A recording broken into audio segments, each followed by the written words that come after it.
This video contains spoilers for Shadowbringers 5.0 and beyond.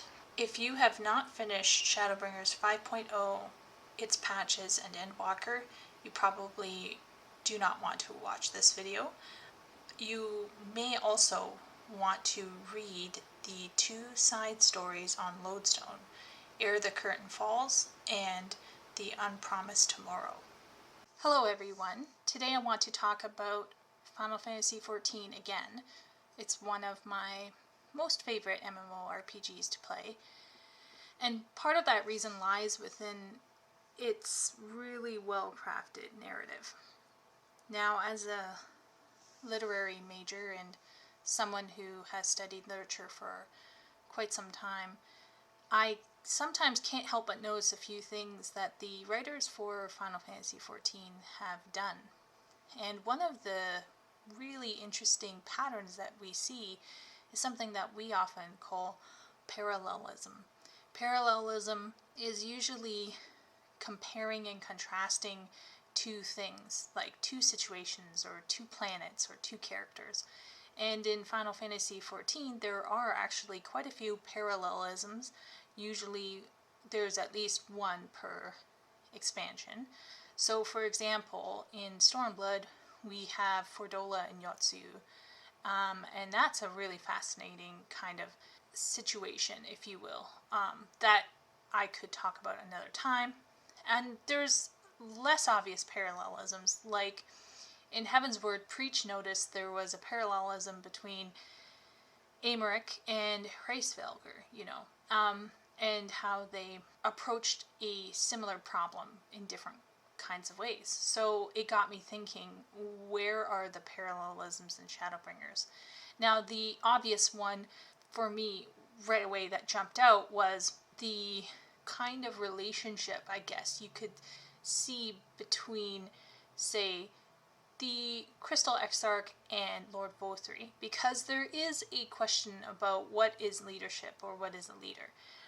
And of course, Alphinaud's statement about how he wants to give Lord Vothri a chance because he was in Lord Vothri's position before got me thinking about, well, maybe Alphinaud and Lord Vothri. But as I was thinking about the whole story some more, and I was rewatching some scenes, I suddenly realized that there is actually a parallelism, and it's hidden in plain sight, and it involves Elidibus and Grahatia. And it really started for me with a very specific dialogue in the story, and it was then backed up by many other clues. So let's first have a look at the scene in question, and when you watch this scene, pay attention to what the Warrior of Light realizes.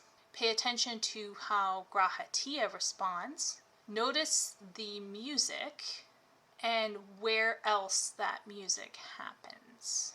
Alright, let's have a look.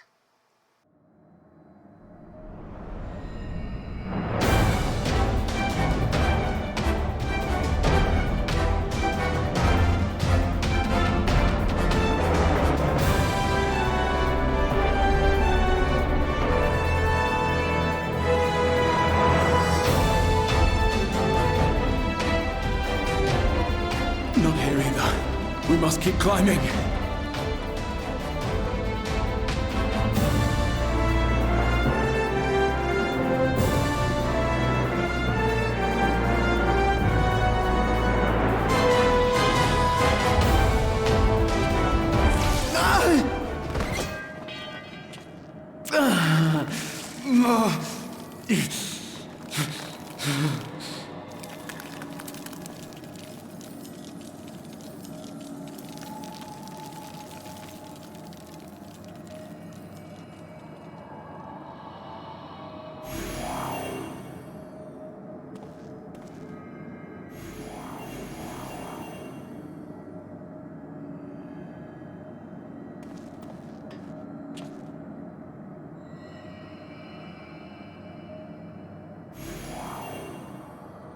"'Twas but a matter of time. I cannot keep up with you. nor will it avail us to make a stand here. You must go on without me. Find Elidibus and stop him.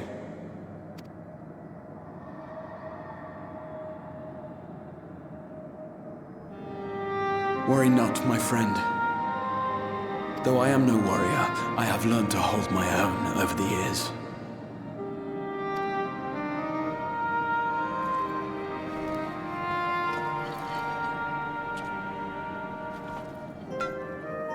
When first we explored this tower, you and your fellow adventurers formed the van, while I was left to follow in your wake. Suffice it to say, I was not best pleased with the arrangement. How I wished that I could join you.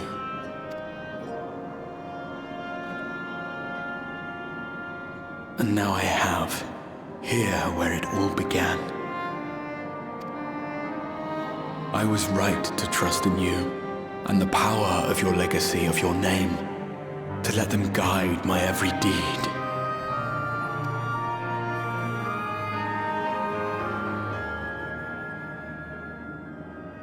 For Elidibus is my name, and my mission, guiding my every deed.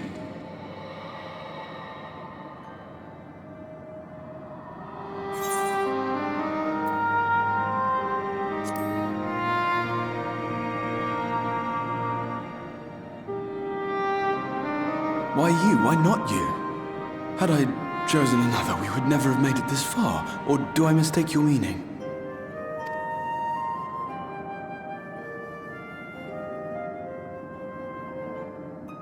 Elidibus spoke in similar terms, you say? How curious. To answer your question, then, I made my choice for reasons which seemed obvious to me, but may not to any other. There were the expectations I placed upon myself before beginning my slumber, and the expectations of those who roused me. Of course, I had the choice to turn my back on a lot of it, but in the end, it was no choice at all.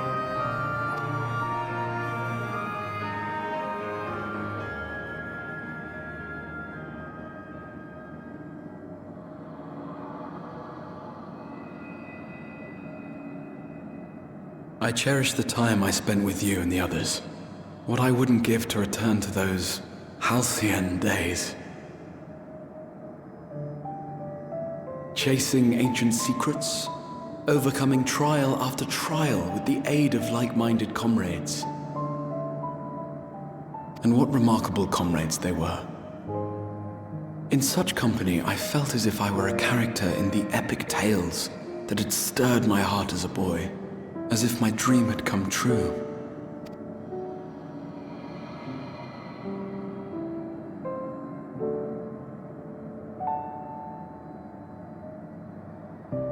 It hadn't, of course, for I was no hero. Neither then nor after. Though the world to which I awakened and the first were beset with myriad problems, I rarely knew how best to play my part. There was, however, one thing of which I was certain, that I could not bear to let those dear to me meet a tragic end.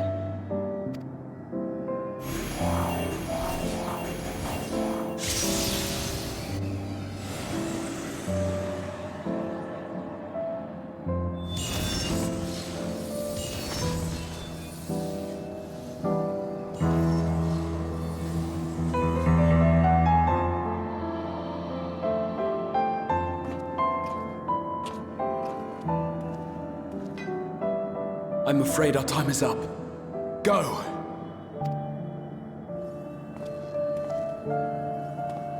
Rest assured you haven't seen the last of me. I wouldn't dream of playing my trump card save in your presence.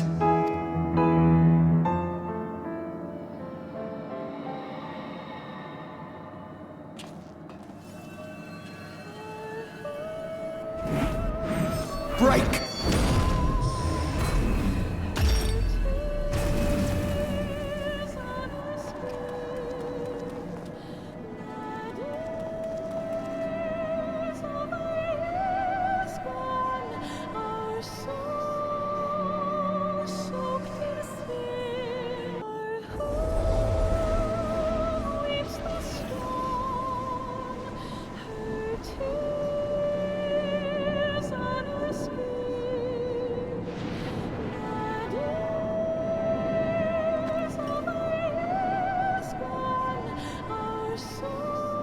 Memories of a possible future.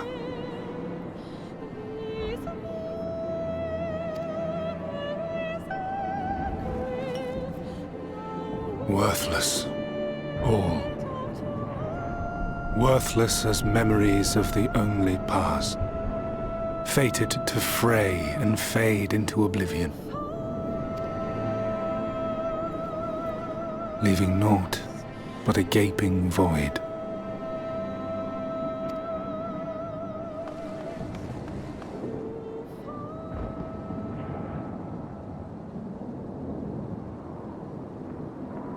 The Waking Sands.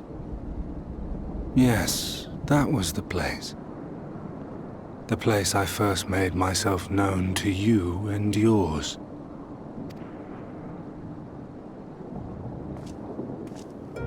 The seventh rejoining had left the realm listing dangerously towards darkness, and events were unfolding that threatened to push it over the brink.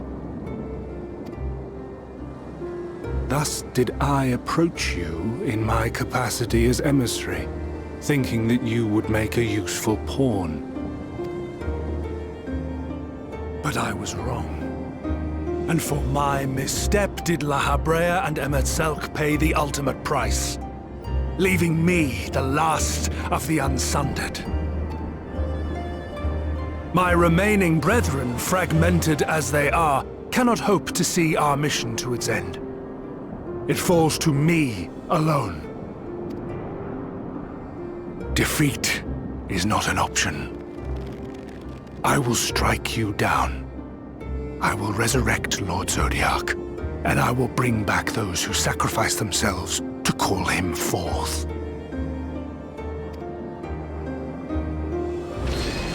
Though it take 1,000 years, upon my honor as Elidibus, emissary of the Convocation of 14, I will see this done.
What of it? I have my mission. I am Elidibus, and it is my duty to steer mankind and the very star upon their true course. This I swore to someone. We spoke, and I swore. What? What did I...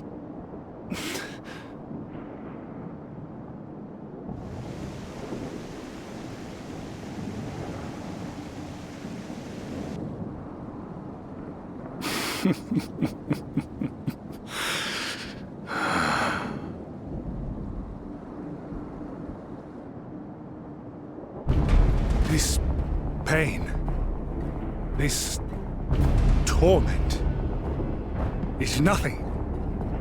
No more than must be suffered to deliver the world from its doom. No more than any of you malformed creatures have known. Even should you lose all that is dear to you, even should it cost you your life, you bear the burden and fight on, kicking and screaming until your last breath is spent!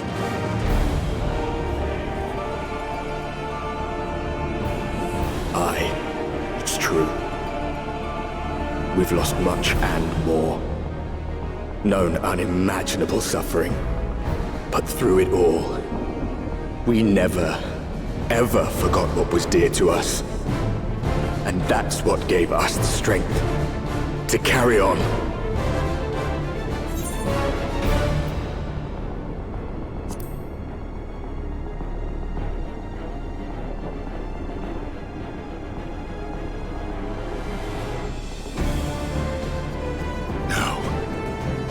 No.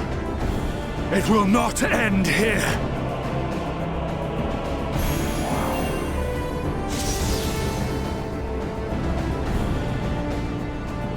Champions from beyond the rift, heed my call.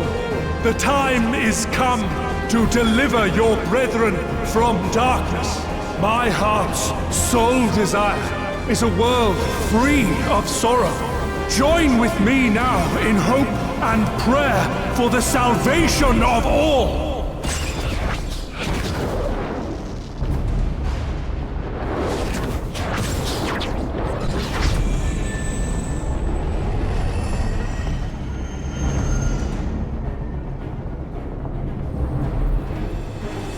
If you would usher in the end, then with my all shall I oppose you. As the avatar of those mortal heroes who fought unfalteringly in all their imperfection, as the warrior of light incarnate. Come, warrior of darkness, let us finish this.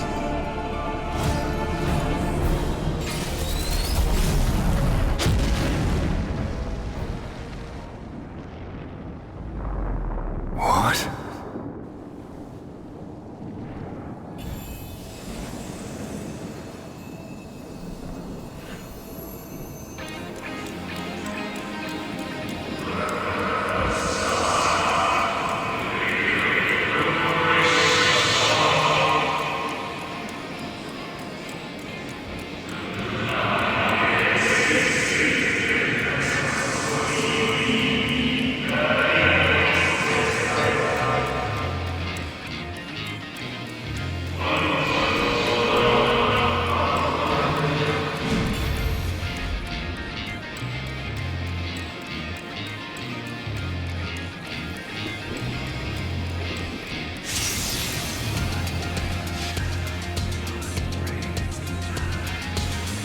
An invocation of Eld,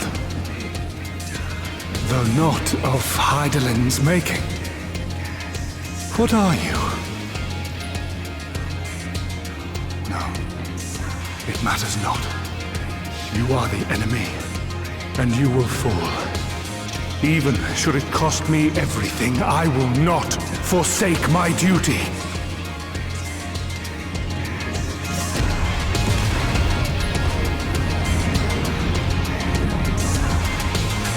Okay, so now that you have waded through this very familiar scene, I mean, it's right before a massive, trial. So I think to a certain degree, these two small scenes might be forgotten by quite a few people.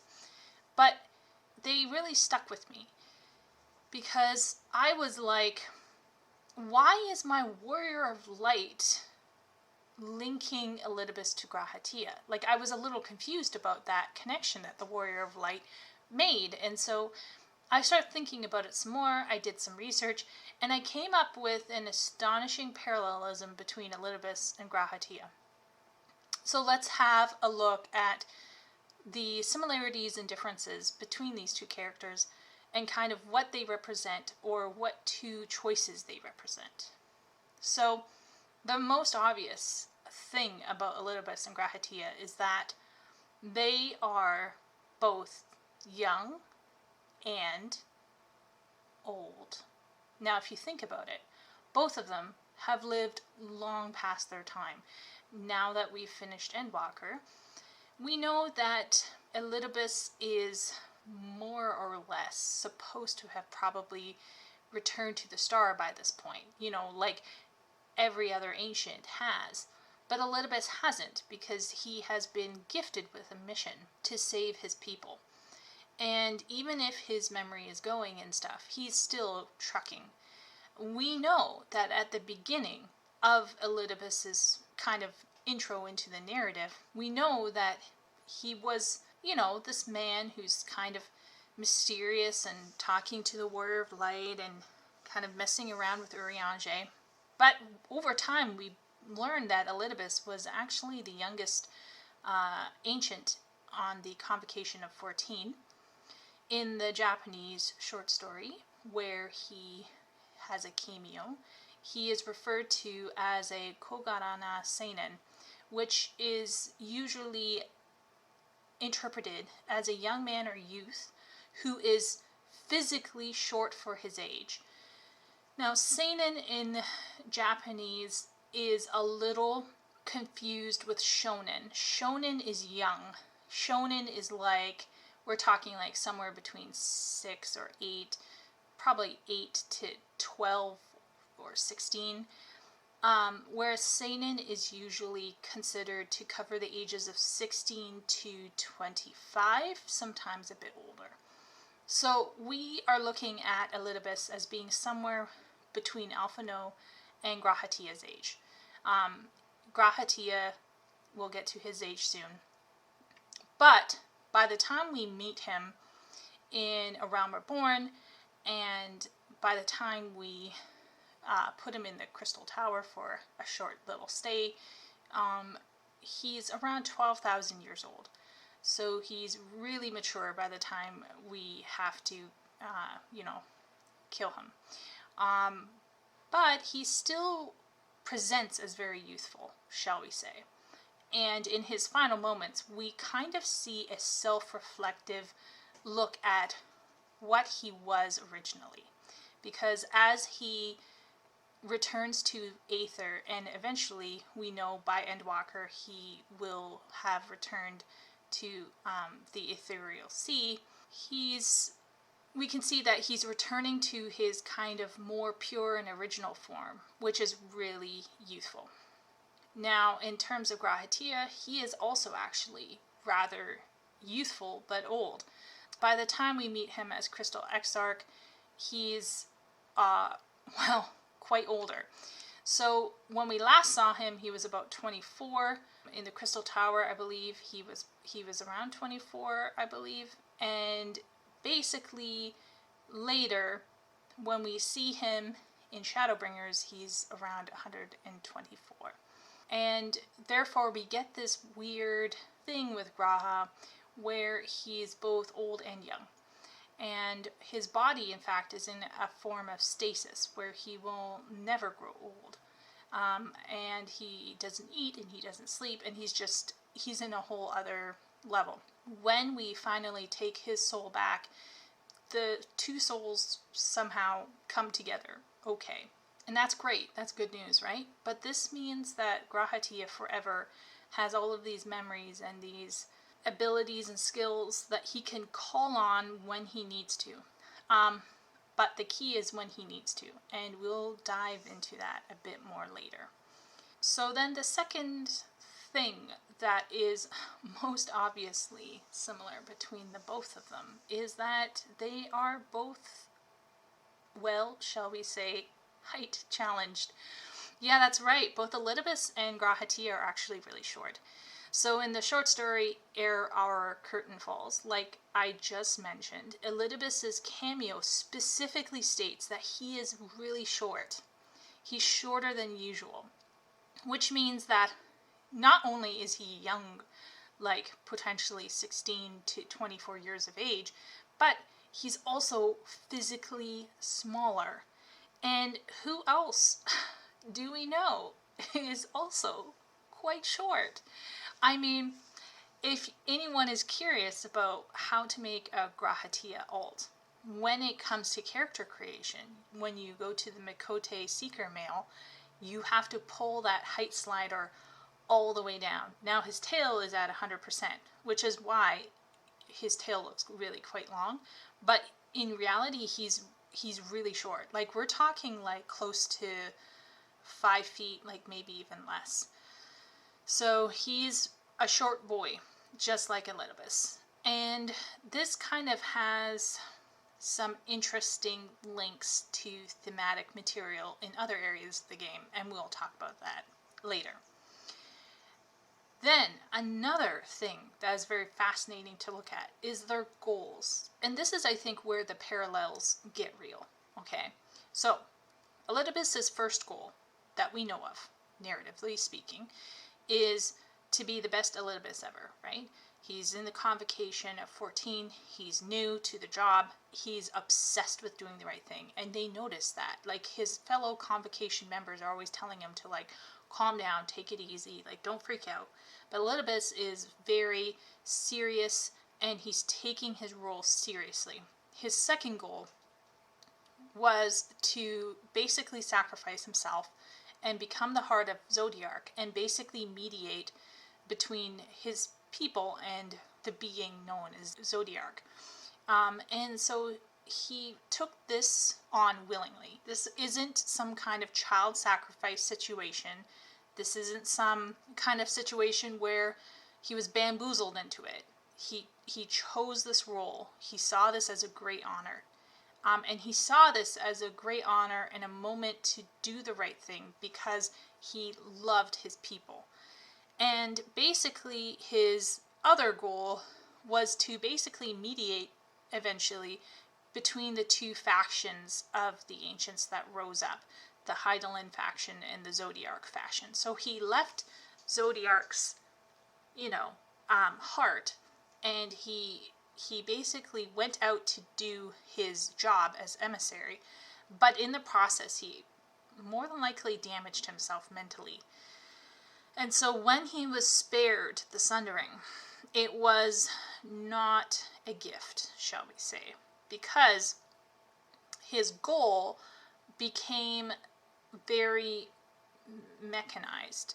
That is to say, he was basically following some kind of orders. Now, similar to Emmet, he was hoping to revive the Ancients. But you could kind of view it as he was reviving the Ancients in order to continue his true goal, which is to mediate the people, if you see what I'm saying. So, basically, he was caught up in Emmet and Lahabrea's schemes to revive his people, and he went along because that made sense for what his initial kind of job was. But over time, over the centuries, and more than likely because he exited Zodiark in such a kind of mentally brutal kind of way, he has over time lost more and more of himself, and he's struggled to really understand what he's supposed to be doing or why he's doing it. He knows what he should do, but he's not sure, like, why. Who was it that gave this job to me, and why is this really important? He kind of goes on autopilot. Especially toward the end, he really goes on autopilot. And so you get this feeling like he started out meaning well, trying to do the right thing, trying to do his job, trying to be a good hero, trying to pursue his model, which we'll talk about later. But in the end, he ended up with a fragmented sense of self and self-identity. His psyche was broken. He was basically an amnesiac robot person, just on autopilot, trying to get the job done. Not sure 100% why, and because of that lack of investment, because of that kind of lack of true heart, I think he ultimately could not win through. And Emmet, I think, knew that Elidibus was in trouble, and that's why he set the Warrior of Light up to take Elidibus out for Elidibus's own sake. And it's very sad. But you know what's equally sad? What's equally, in my opinion, sad is when someone close to you is losing themselves in order to do the right thing, and that can also be said about Grahatia, interestingly enough. So if you think about it, from an early age, he has been really pursuing the good of the community, if you think about it. So let's think about it. So when we first meet Grahatia, we find out that he's all about learning about the Alligans. And why does he want to learn about the Alligans? Well, for many reasons, but one of them is that he wants to uncover the truth about his eye. So we get a few little tidbits here and there about the eye. For example, we find out that it's a rarity. We find out that it's a liability. We find out that he was bullied because of it. And more interestingly, in Endwalker, we find out that his family basically had to give him up and send him away because of the liability of his red eye. So if you think about it, Grahatia from a very early age learned that his personal happiness, to be with his family, for example, to be at home, was sacrificed for the greater good.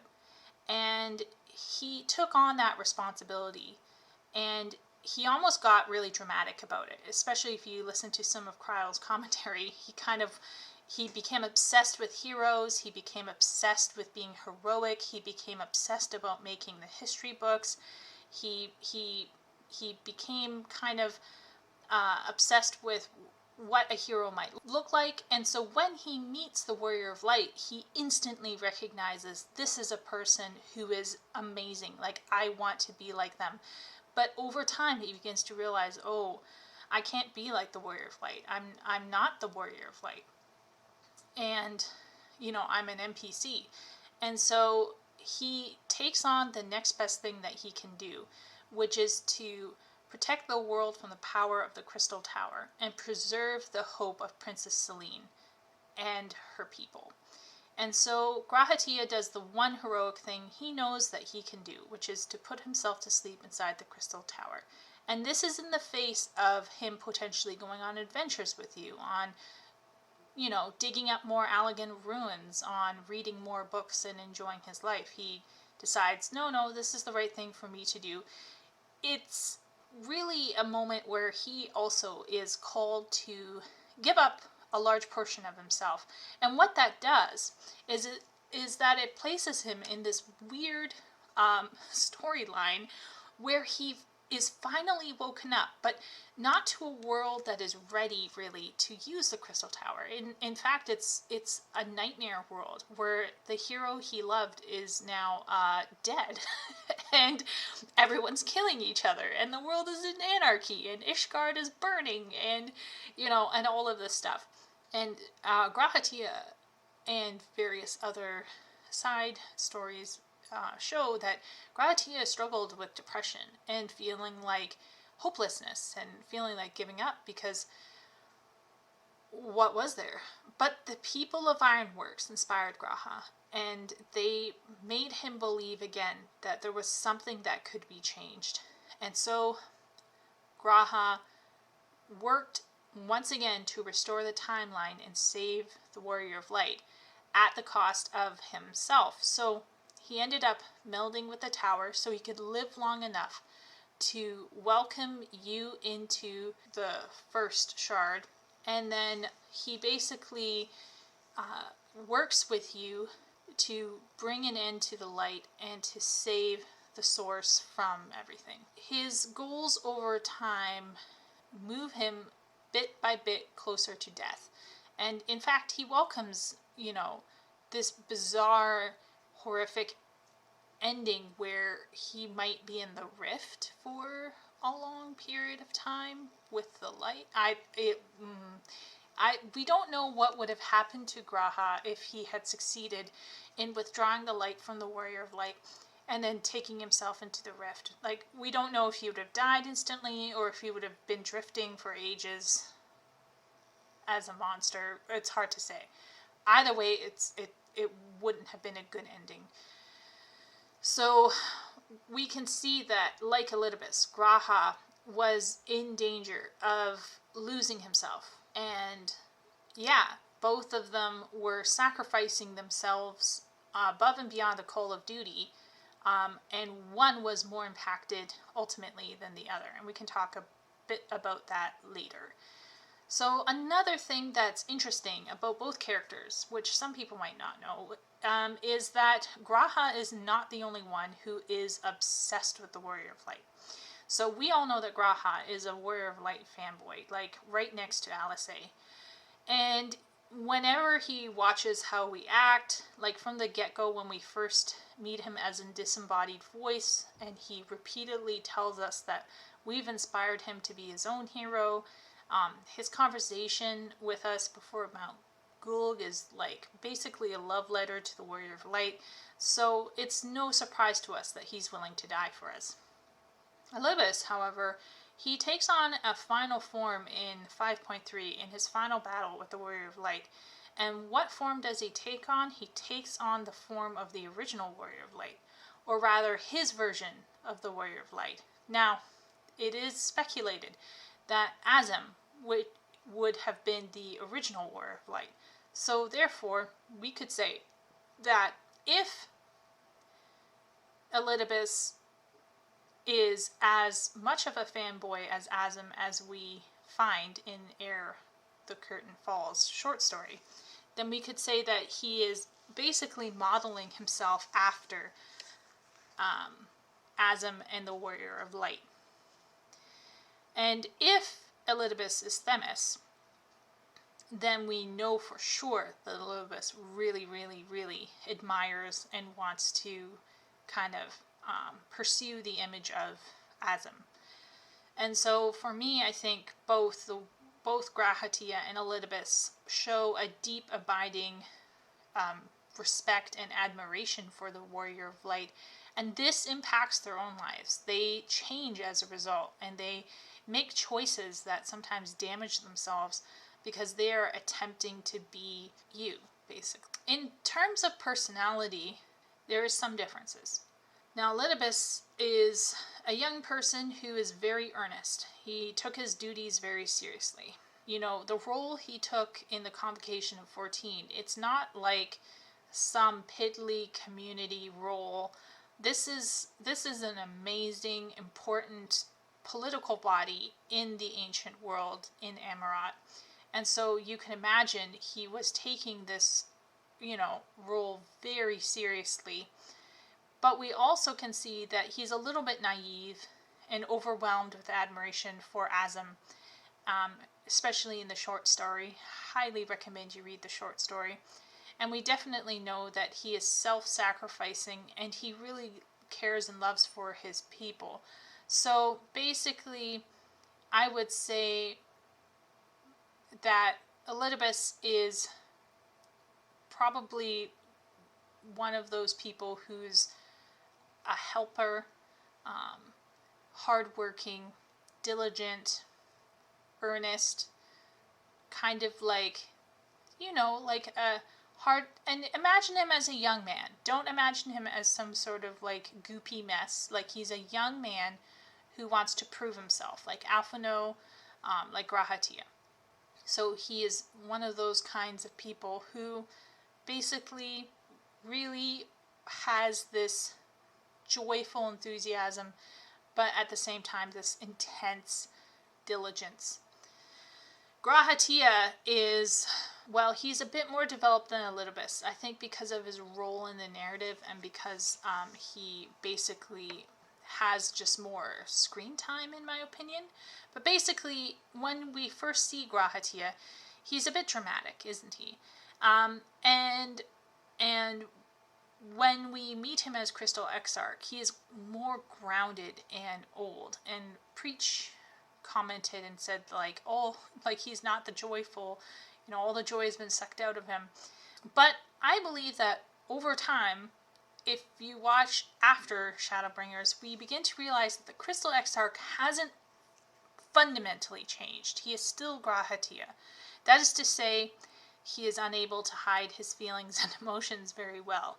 He gets flustered. He gets absent-minded. He definitely shows a more youthful and optimistic side, and he really needed the cowl, he needed the hood to hide everything, because he's really emotive as a person. He definitely shows this more youthful and optimistic side, but as the mystery of the Exarch fades away, we can still see that G'rahatia has changed. So, for example, G'rahatia, as Crystal Exarch, is still very responsible. We find out that he gets tunnel vision, and that he used like a salmon fillet to like open a letter, and so basically everybody in the Crystarium is really worried, like including what's her name, Lena, who's worried that, you know, her grandpa essentially is basically physically harming himself in order to achieve his goals. And in fact, we know that G'rahatia was physically harming himself to achieve his goals, because he was, at some point, he was donating blood and like using his crystallized flesh to make the soul shards or whatever.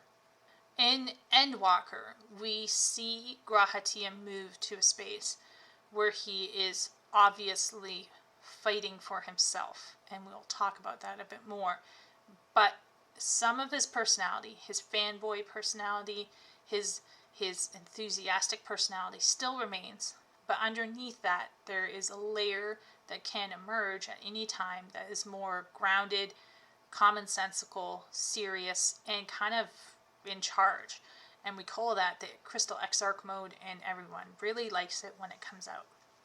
When you watched the 2 clips that I shared, you probably heard the theme song, which is known as Tomorrow and Tomorrow. And if we look at the lyrics, particularly the chorus, Stand Tall, I couldn't help but think that there was a lot in there that could really be talking about not just Emmet Selk and the Warrior of Light, but also Elidibus and G'rahatia. So, for example, when they talk about the memories ache with the weight of tomorrow, well, this is a clear reference to long years passing, right? But there's this idea that a person or people here are older or have seen a lot and are burdened by the past and the future at the same time. Both are burdened by the responsibilities ahead of them and the weight of responsibility on them. And so for me, I feel like this is an example where, for example, if we look at G'rahatia, right, he's trying to avert a future. So the future has a weight. There's a weight of tomorrow. Elidibus has a future he wants to see, and that has become a weight. So the memories they hold, the losses that they have, even Elidibus with his fragmented memories is aching with these memories while trying to handle this looming thing in the future, which is, will we or will we not be able to revive the ancients, bring back Amarat? Will we or will we not be able to avert the 8th calamity? This kind of stuff. The who fights, who flies, who falls probably ties into other Shadowbringer stuff, particularly the main Shadowbringer song. There are some fascinating things in the Shadowbringer song lyrics. So in the original one, which was like the 2-tone echoes tumbling through time, that line, for example, doesn't just have to apply to the Warrior of Light and Ardbert. It could also apply to G'rahatia and Elidibus, if you think about it, right? Because G'rahatia and Elidibus are the echoes that are literally tumbling through time. The Warrior of Light and Ardbert are linked through time, I suppose. There is a mention of a dark future no one survives, once again referring to the calamity G'raha is attempting to avert. There's references in that song as well to sleep and death, as well as a reflection of the past and recollections, which can also be linked to themes within G'rahatia and Elidibus' story. But let's keep focused on tomorrow and tomorrow. We get to the chorus, Stand Tall, My Friend. Well, I don't know about you, but Elidibus and Grahatia are both short characters. And if you think about it, I'm not saying that short people have, you know, pain in their lives because of their height. They might have, but what I am suggesting is that their height and their physical characteristics and their youth make this line have more metaphorical impact.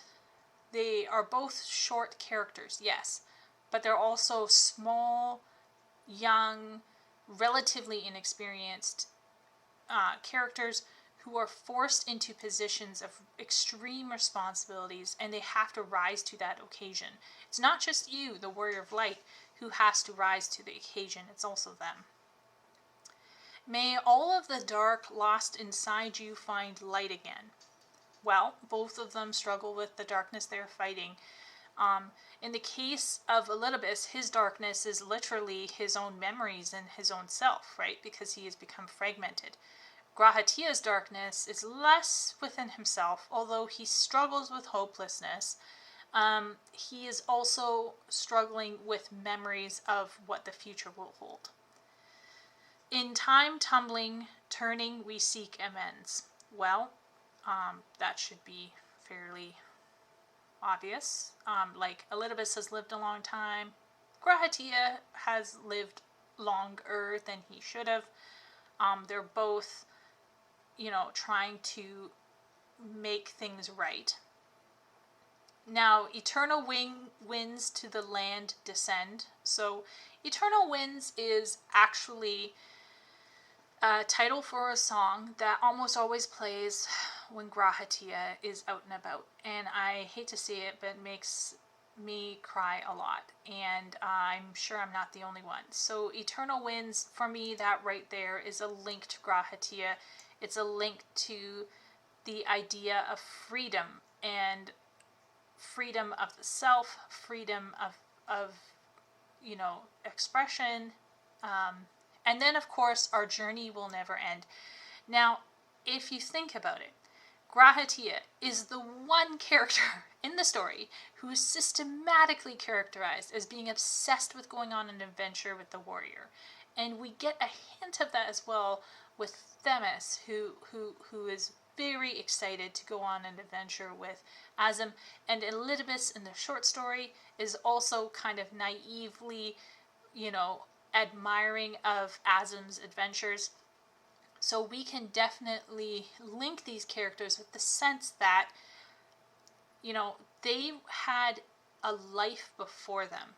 Their life wasn't about being a hero necessarily, initially, right? It was about wanting to go on an adventure and to make the best of their young lives. But they were caught up with responsibility and then facing death, like Elidibus, for example, or Grahatia and Endwalker.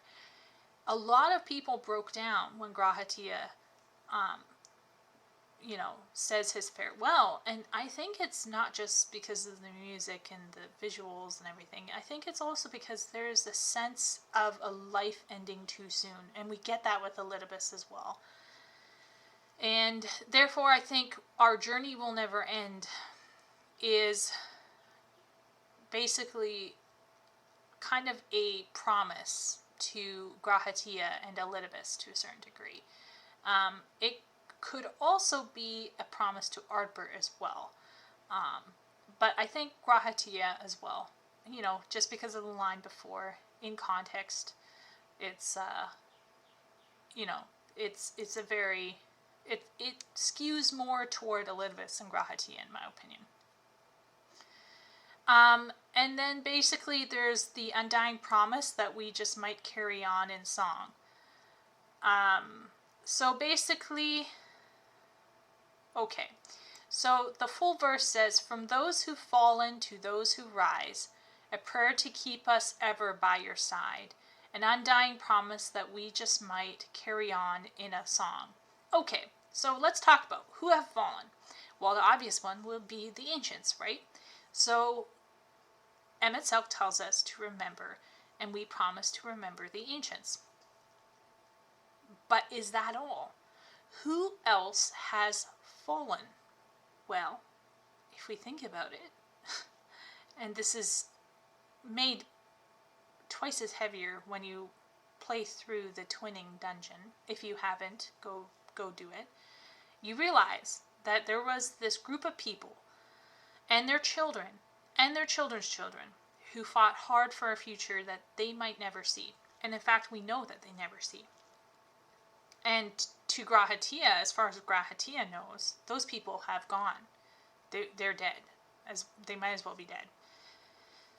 So, although we could say those who fall into those who rise is ancients to the Warrior of Light, we could also point out that the Ironworks people, the heroes of the unforeseen future, are also somebody that we are being called on to remember. And in fact, Grahatia, if you pay attention to what he says going forward, even into Endwalker, he keeps talking about a people who fought for a future. And this is him remembering the Ironworks, even if the Ironworks, like Biggs the Seventh or whatever it was, even if they never survived, this is him remembering them. And I think for Grahatia, this act of remembering is a form of respect. I think it's actually a very Japanese, culturally very Japanese thing. And I think a lot of Westerners don't really understand how important remembering is for Asians. Asians view memories and even praying to the dead or showing respect at the grave is literally seen as perpetuating those people. And it's partially religious and it's partially cultural. And I don't think the West has it as heavy as the Asians do. So a lot of people who saw the Emmett Selk thing saying, remember us, they felt sad. Many of them might have cried. But I think for me it was more of an intellectual, like, oh yeah, I see, yeah. And some people didn't get it at all. They were like, what's the point of remembering? And I'm like, oh boy, okay. Anyway, let's keep going. Well, the next section kind of continues this refrain. Pray don't forget us, your bygone kin. With one world's end does a new begin. And should our souls scatter unto the wind, still we shall live on. Okay, so this obviously can link to the ancients, right? Because with one world's end, that's Amarat, does a new begin. That's Heidelin's new Sundered universe. But once again, like, we could look at this and say, well, one world's end, that would be the future that the Ironworks were a part of, does a new begin. And that would be this new timeline that we are, exploring thanks to Grahatia. Now, what we now know, if you read the short story, I forget the title for it. I think it was like The Unpromised Tomorrow or something like that.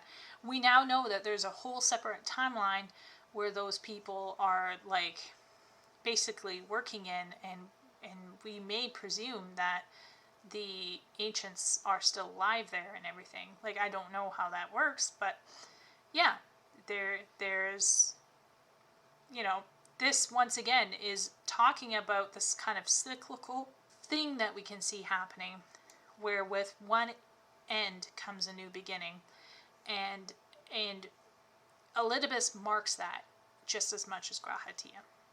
So if we return to the main brunt of it, though, which is, stand tall, my friend, may all of the dark lost inside you find light again. In time tumbling turning we seek amends. Eternal winds to the land descend. Our journey will never end.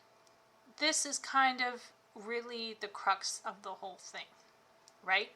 Because if we look at the theme of Elidibus and Grahatia, we see this call to stand tall. And at the same time, there's an awareness that in rising to meet the challenge, you will lose parts of yourself. And in fact, if we think about it really hard, this is something that comes up again and again when they're talking about leadership. And it's something that I really appreciate about a lot of Japanese literature, particularly manga. And now, clearly, in Final Fantasy XIV, where we have this question about what makes a good leader. And with Aymeric and Kane Senna, we get this feeling that being a good leader is going to require something from you, right? So even Raoban, if you think about it. So Raoban loses his arm. That's an obvious one. Kane Senna, if you do the role quests for Kane Senna, you learn that she never really wanted to take on the role of being like Master Pagel, like running the show in Gridania. Like, she didn't want that. And Aymeric is always talking about, like, I wish I could go out on an adventure with you, but I'm stuck here because I gotta do adulting stuff, and so I'm here. And yeah, like, it sucks, but, and we might look at people in power and be like, oh wow, like, they got all of the power, they're controlling everything, they have all the money, they have everything.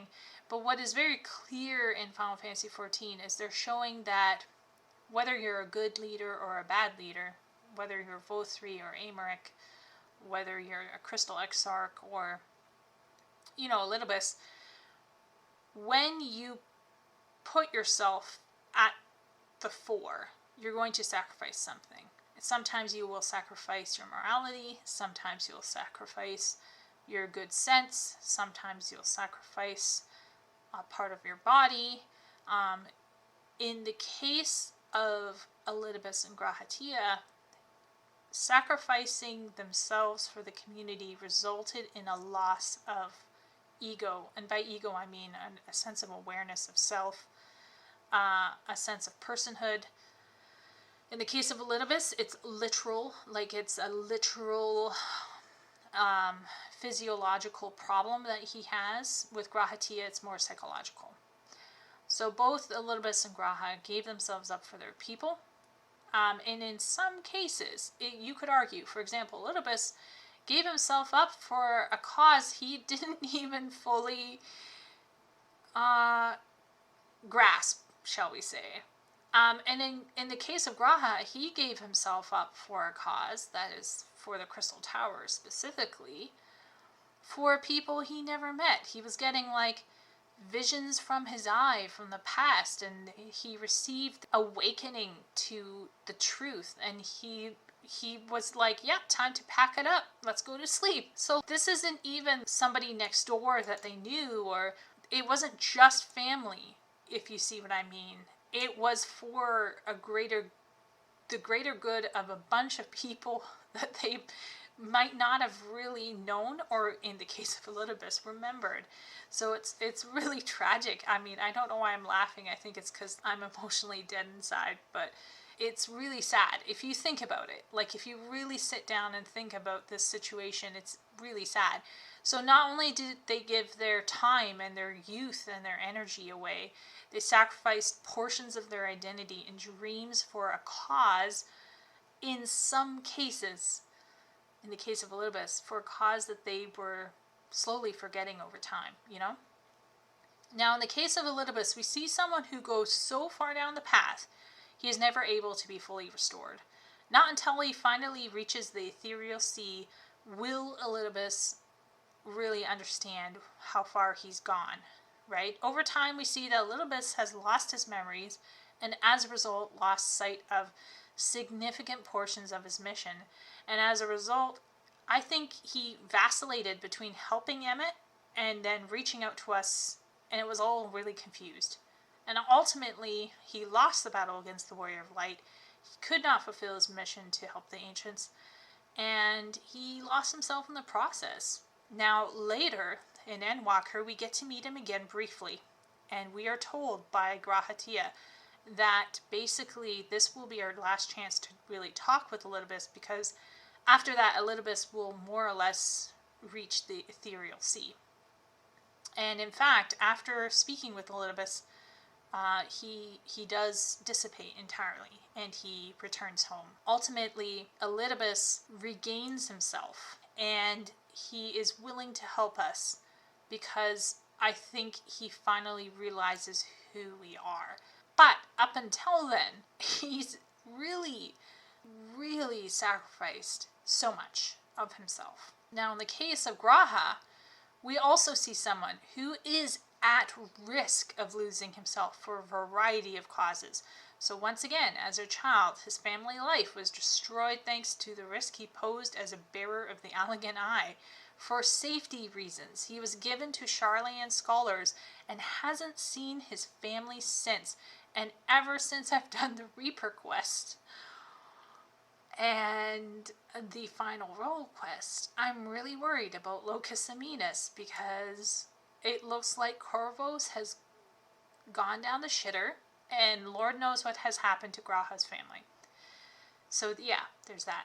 Now, as a young man, he appears to have been working for a variety of groups. So we know he worked for the students of Baldesion because his adoptive father, Galif, was running the show there. He also worked with the Sons of Koinak. And it seems that he was rather poor, and so he was not able to go to the studium, but he was smart, so he was able to get his Archon mark by writing his, basically, it's essentially a PhD. So he went from, like, barely finishing high school to doing his own PhD, is essentially what happened, whereas Alphino and Alice have gotten their bachelors, if you will, but they haven't yet written their PhD, essentially. That's Graha for you, right there, in a nutshell. And he did it. Why did he do that? He did it so he could get to, Forbidden Tomes. And why did he want Forbidden Tomes? Well, partially it was the adventure, and partially I think it was part of his thirst for knowledge, particularly when it came to the Allegans. Now, he appears to have been, caught up with the Allegans quite a lot, but it wasn't just because of his interest. It was also because of the legacy given to him by his genetics. And later, he made this decision to go to sleep to help the future generations use the Crystal Tower properly, to safeguard the secrets of the Crystal Tower against the current population of yours. And what happens when he wakes up? Well, once again, he wakes up to this terrible timeline, which he then sacrifices himself again to go back in time, fuses with the tower, and works to save the Warrior of Light. His plan to sacrifice himself physically to save Warrior of Light is overturned by Emmett, and is further nixed by the Scions. But the Exarch has sort of the last say by transforming into crystal in the process of sealing Elidibus away. Now, when Graha sacrifices himself in Endwalker along with the other Scions, he does so, but he does admit to a variety of dreams that he has no real knowledge of achieving. So we could say that Graha let himself go in hope that Warrior of Light would find a way to fix it. And so he makes the Warrior of Light promise. Graha is no stranger to self-sacrifice, and he even admits that to the Omega robot by saying that he too has struggled to speak up for himself and talk about what he wants. And this is a part of the journey that Graha is going on. So in a sense, we could say that just like Elidibus was struggling with holding on to his memories and maintaining a sense of selfhood, Graha may not have been losing his memories, but he is struggling with holding on to a sense of, what do I want? What are my dreams?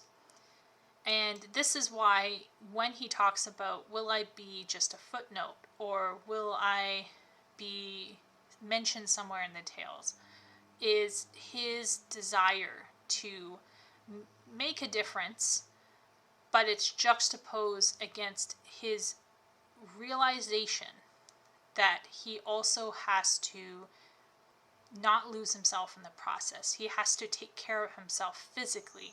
He has to not push himself over the edge and take unnecessary risks. He also has to learn how to shoulder responsibility when the time comes. Like, for example, in Radzat Han, when he steps up and starts telling people what to do.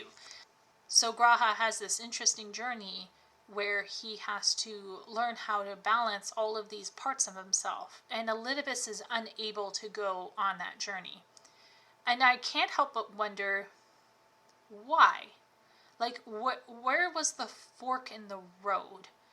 And I don't want to sound narcissistic, but I think the fork in the road is, in fact, the Warrior of Light.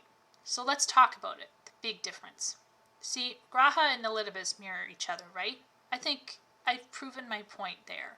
They show us the happy and sad endings for individuals who sacrifice selfhood and dreams for the benefit of society.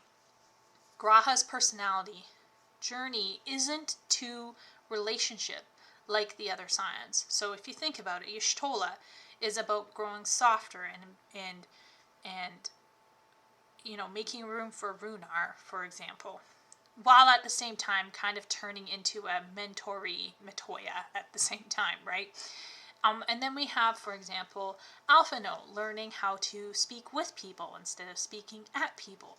We have Alice, who is learning to recognize that, her tough act can also make room for dealing with heavy emotional situations, like in Amarang. Thancred is probably the most obvious one, where we go from this kind of womanizing dude turning into like this father who is responsible toward his child, essentially. And then we got Urianger, who is also another obvious one, because he is always working in the shadows and kind of talking in this kind of very bookish kind of way. And we basically see him grow out of his shell and embrace being open and honest about his ideas and his thoughts. So all of these people are actually moving toward relationship. Graha is not moving toward relationship. He's already relationshiped out, right? He's leading people.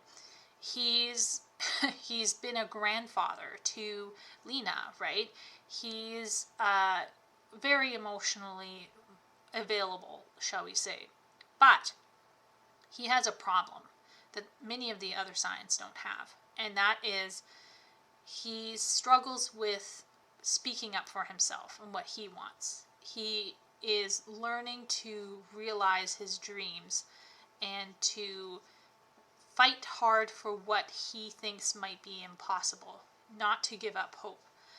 His kind of true to yourself message is cliched, but since it juxtaposes nicely with the other scions, who are all very self-determined in character, he presents this nice alternative story to think about, if you think about it that way.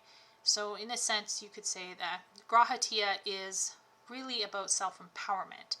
So it's about recognizing what you can do, doing it.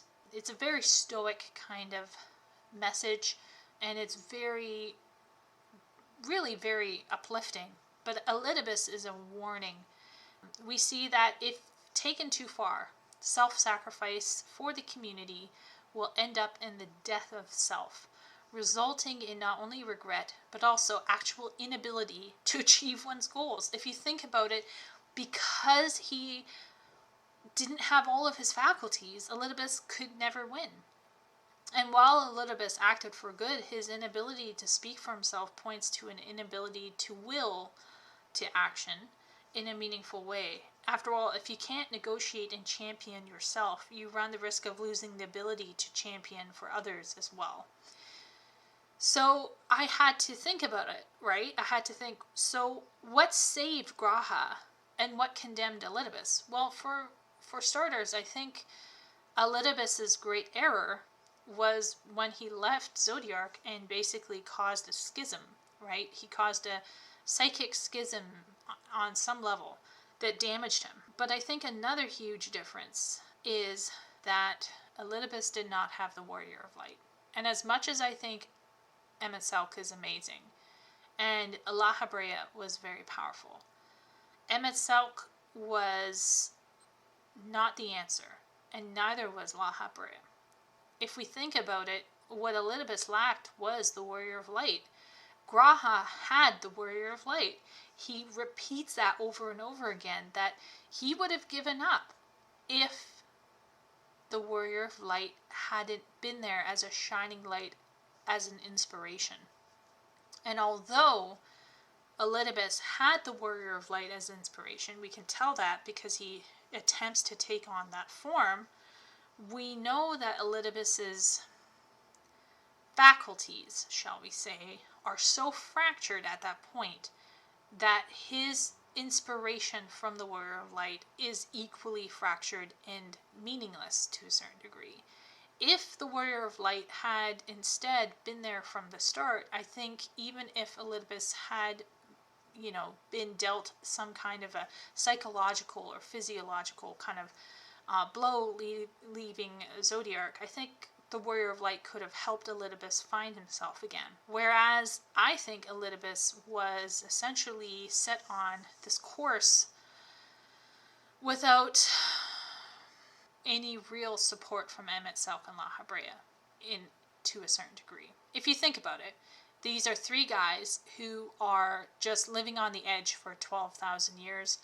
You would think that maybe they would form some kind of bond, but if you look at the fact that they all die separately, and from the kind of the hints that we get that they're all doing their own thing, and the fact that Elidibus is off doing his own stuff when he first meets with Urianger, I just can't help but feel that Emet-Selch was able to, on some level, build relationships with people in the world and have families and children, right?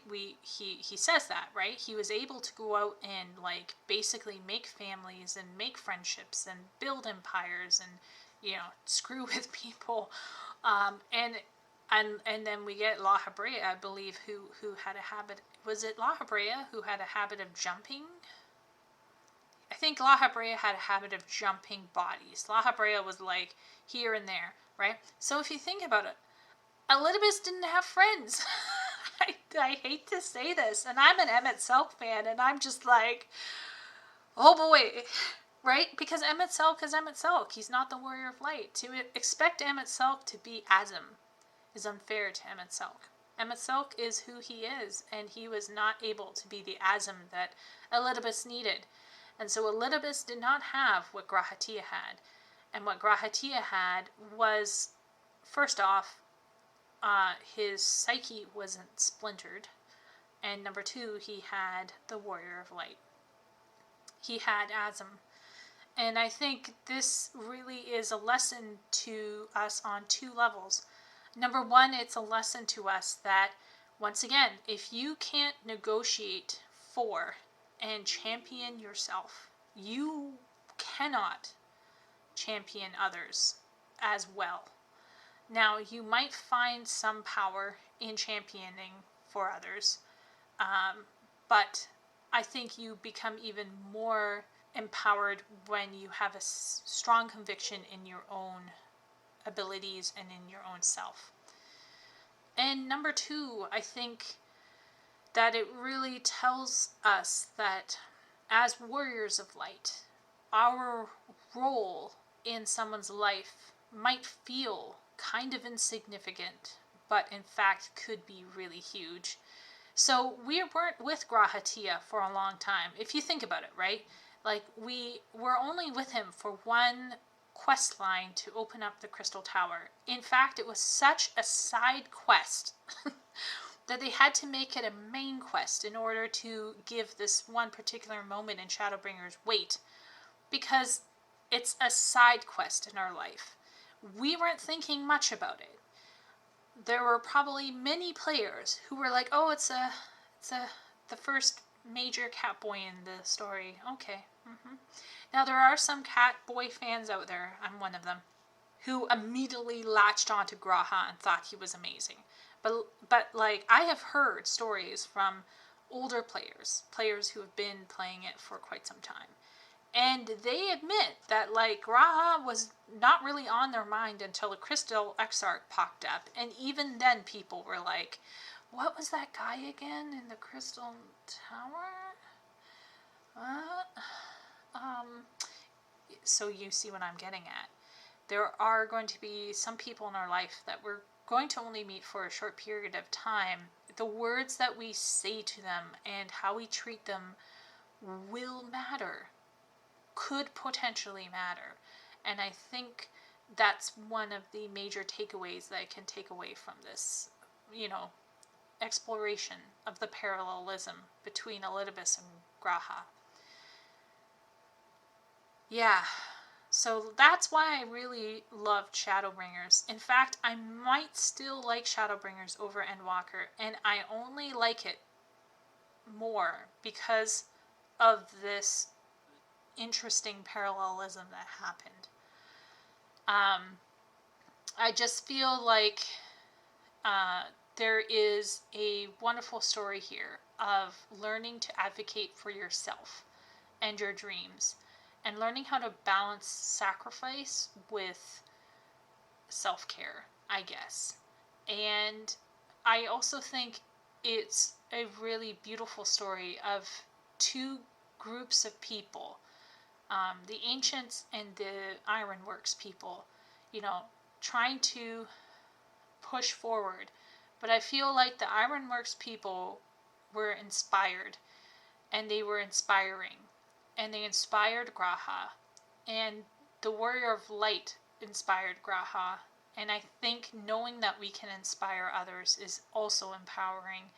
And so I think that's why, for me, Graha's Farewell and Endwalker was so powerful, because out of everyone in the Scions, I feel like he and Alisei are the ones that I feel like we've inspired the most, I guess, on a personal level. We've had input in many people's lives, right? We've given advice to Oriange and Thancred, maybe not so much Y'shtola, but, I feel like we've impacted the Scions a lot, but there's something about Graha and Alisei in particular, and I think it's because they look up to us so obviously, and it makes you want to be that person as a character. And maybe I'm just sounding like a sap, but that's how I felt about it. I felt like I wanted to make Graha's dreams come true. I will want Alisei to kick butt and become more powerful. And I think, therefore, when we say goodbye to the twins and when we say goodbye to Graha, it's way more heavier, in my opinion, than the others, because the others have lived their lives. They've had their day. They've, achieved their dreams for the most part. They're kind of married to the job, if you will. But in the case of Graha and the twins, you can see that they have so much ahead of them, and therefore you feel like they're sacrificing that little bit much more. A life is a life. All lives are equal. But when we look at, in terms of livedness, that's not a word, but I'm making it a word, in terms of livedness, Graha and Elidibus and the twins feel more tragic because they're young. And that's what I think is the huge warning is, don't allow yourself to become fractured over a cause. Like, remember to be yourself, enjoy yourself, explore your creativity, explore your abilities, and don't lose yourself all the way into something. Treasure who you are as a person. Otherwise, you'll end up like Elidibus, just on autopilot, just following, like, mindlessly, like a drone, for something that you have forgotten even the importance of. You don't even have perspective on it anymore. And then we find out later that Emet-Selch and the Convocation of 14 were operating on incomplete knowledge because of Hermes. So, it makes Elidibus that much sadder, I think, for me. You know, it's a very thought-provoking parallelism, and I hope you enjoyed this little highly detailed journey down into this bizarre parallelism that I saw in Shadowbringers. Now, did you see this parallelism? Were you thinking, oh gee, Elidibus and Graha, they're both short and young, but kind of old, and they have goals, and they're obsessed with the world. Okay, there's something going on here. Did anyone else here feel that way? If you did, tell me down in the comments any other kind of similarities or differences between them. I'd like to hear more chat about Graha and Elidibus, because every time I hear the word stand tall, now I just think of Elidibus / Themis and Graha, and I think about, you know, the call to be yourself and to rise to challenges, you know, thoughtfully. But yeah, that's all I have for today, and I look forward to hearing any feedback, and I will hopefully be able to share some other lore analysis another time. And yeah, have a great day, everyone.